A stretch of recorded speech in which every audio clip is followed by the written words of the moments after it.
Unfortunately for many people on YouTube, they are not necessarily aware of this form, but are very much aware of what this form does. And what this form does is puts a strike on your channel for a DMCA violation. So, if somebody uses one of the War on Corruption videos, for example, and just uploads it and claims it as their own, as the original poster, I could go and file a DMCA claim against that video, stating that this is stolen. This video is not necessarily meeting the requirements of fair use, etc., etc., etc. That the respondent would get the notification that they have a strike and that their video was taken down.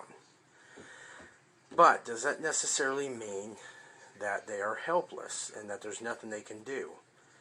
No.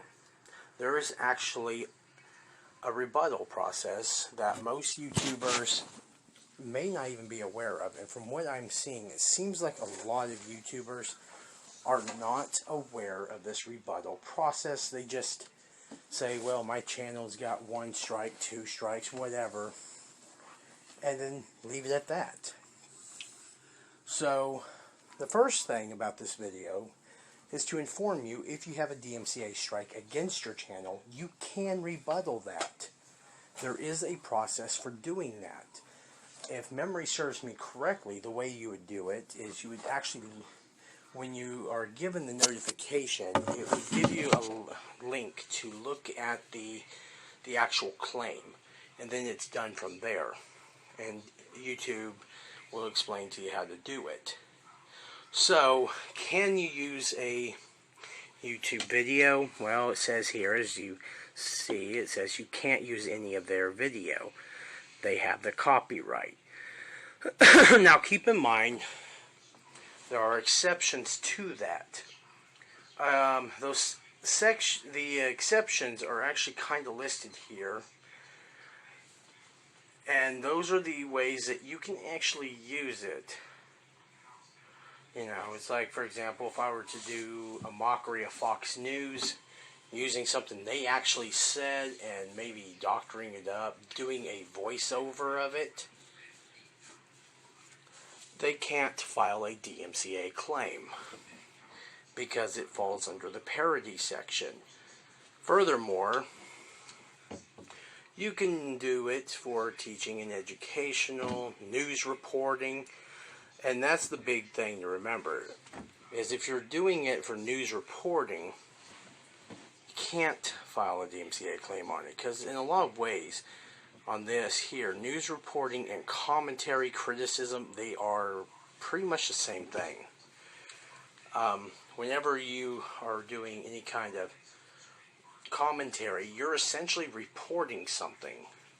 So if you're doing a commentary on somebody that's controversial and you're stating your thoughts and whatnot, you're still technically reporting something. It still would, you can classify it as a form of news reporting, though it is more subjective news rather than objective, because of the fact that you're not really stating facts, you're stating your thoughts and opinions, and thoughts and opinions are more subjective.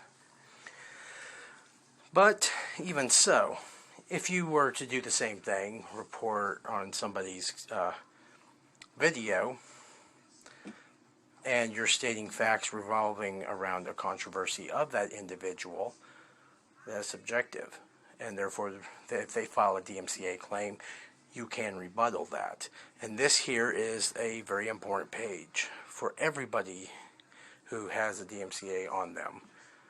This is the page that goes into details, and this is from YouTube itself. So, you can get the strikes removed. All you have to do is file a counterclaim.